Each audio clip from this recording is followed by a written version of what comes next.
Hello, I'm Pete Walter, and I've made a short film to introduce a fantastic castle where you can learn loads about history right from the Roman period up until the present day.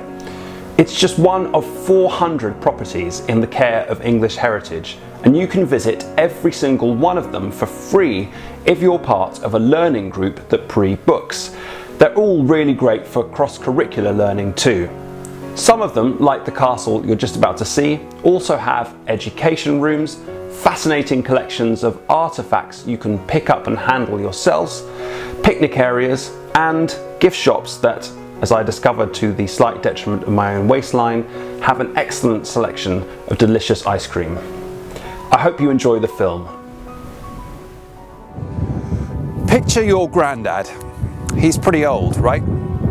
Well, the building behind me isn't just old, it's ancient. This place has been protecting England from invaders and launching attacks on her enemies for the best part of 2,000 years. This is Portchester Castle.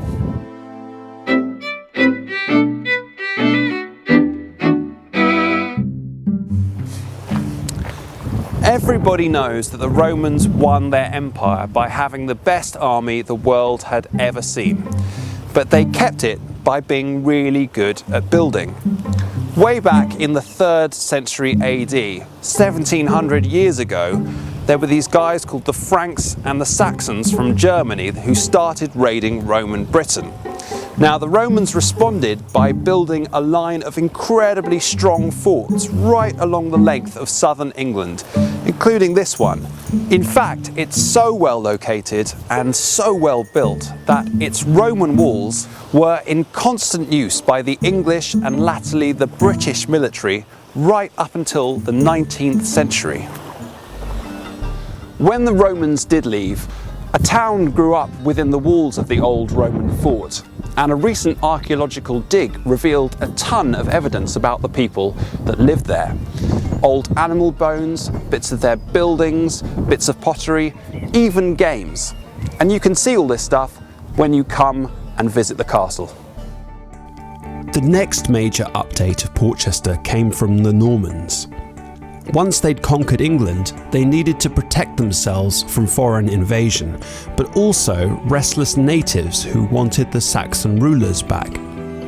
They built an abbey, now St Mary's Church, and the first part of the stone keep, so even if angry warriors breached the old Roman wall, the Normans still had a chance of defending themselves in an inner stronghold.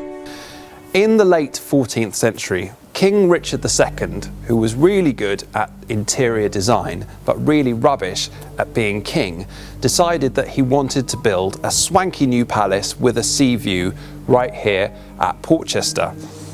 And I'm sitting in what would have been the massive kitchens directly below the Great Hall. Unfortunately for Richard, his reign was so unsuccessful that he was chucked off the throne and murdered before he ever had a chance to see the finished building.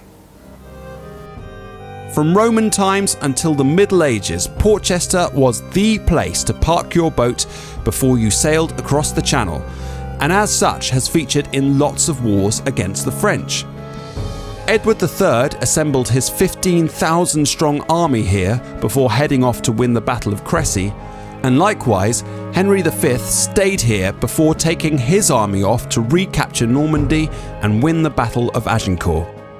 Henry VIII used this place as an armoury, and parliamentary soldiers were stationed here during the Civil War. However, thanks to the invention of guns and cannon, which made blowing holes in big stone walls pretty easy, all castles, not just this one, became a lot less important.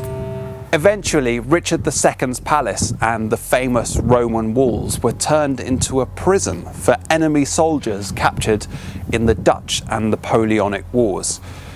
Their graffiti can still be found carved into the walls. War and peace, Frenchmen and Romans, prisoners and royalty.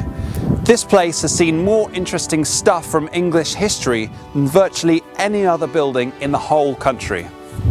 I hope you get to see it for yourself sometime.